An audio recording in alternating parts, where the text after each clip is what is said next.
बल्लेश्वर बाबा राउर मंदिरवा मन भावन लागेला।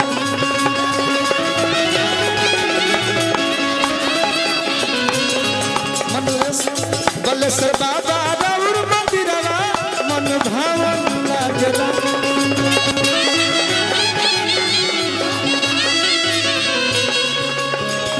गार्जियन हमने के डब्ल्यू भैया पुरस्कार दिले बानी ए बाबा के गीत पर हार्दिक हार्दिक प्रणाम। और ले लिए पैसा अब फिर हमारा अमित बाबा बल्लेश्वर बाबा स्टूडियो जरा स्टूडियो से पहला गीत हम गौले रहने यही गीत से यहाँ के स्टूडियो के शुरुआत भइल। ओपनिंग भइलो बल्लेश्वर बाबा के नाम पर स्टूडियो खुलल। आई गीत पहला ओपनिंग भइलो रिकॉर्डिंग भइल यही गीत से ओपनिंग भइल स्टूडियो के। आई गीत पर पुरस्कार दिल बनी बाबा के बोल लगे 800 हो गल चले। बल्लेश्वर बाबा राउर मंदिरवा मन भावन लागेला।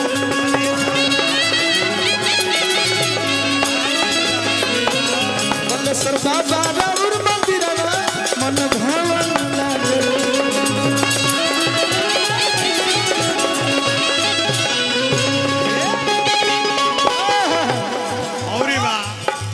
जे श्रद्धा सुमन चढ़ावे उ सब कुछ पावेला।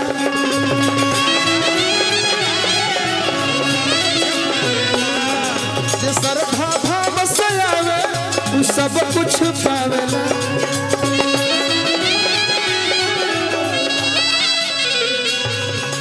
बन के पुजरिया आईनी दुआरिया बन के पुजरिया आईनी दुआरिया ललसा लागल मानवा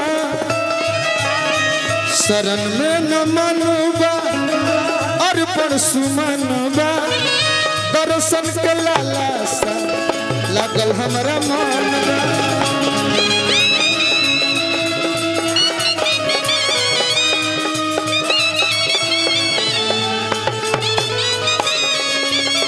शरण में न मनवा अर्पण सुमनवा दर्शन के लालसा लागल हमरा मनवा।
बहुत बहुत रुपया पुरस्कार हमने के माता बहन लोग देता।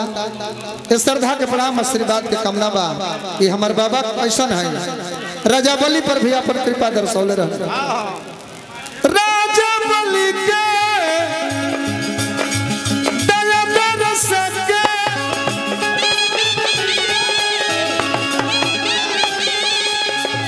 राजा बलि को दया दरस के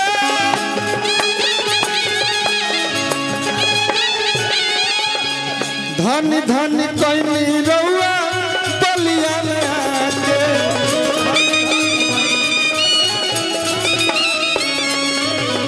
धन धन कैनी रउआ बलिया में आके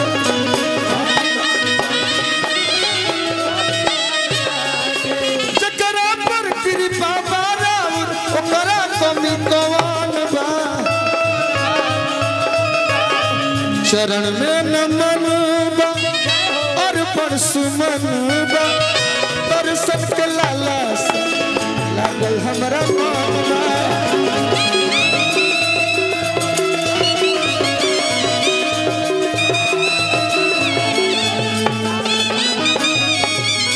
शरण में न मनवा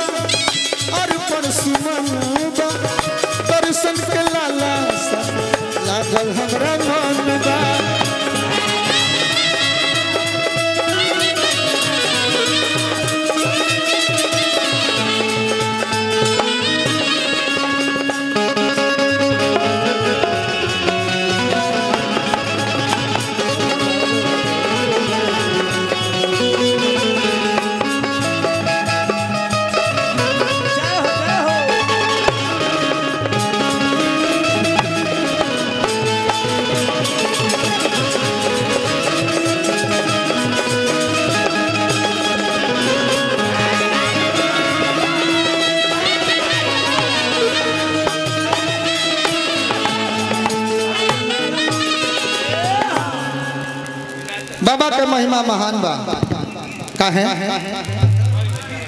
गैया के घिवा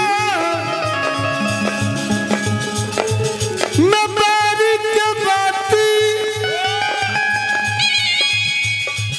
आरती करिले राउर दिन और राती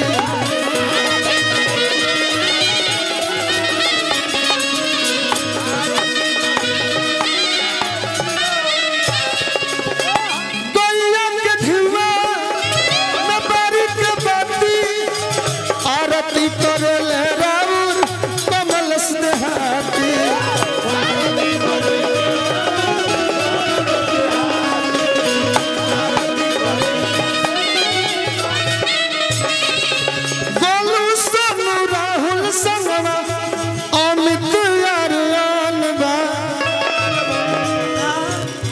लगभग सब लोग बारे उपस्थित बा ओके ओके गोलू भैया साइदारियन जी ने किया ना चल आगे चल हमरा डब्ल्यू भैया क्या कर रहे जाते देख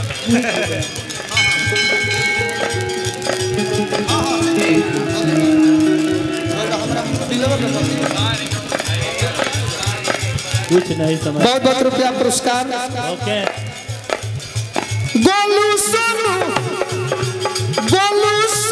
राहुल संगवा अमित आर्यन बा शरण में नमन बा जय बाबा अर्पण सुमन बा दर्शन के लाला लागल हमरा मन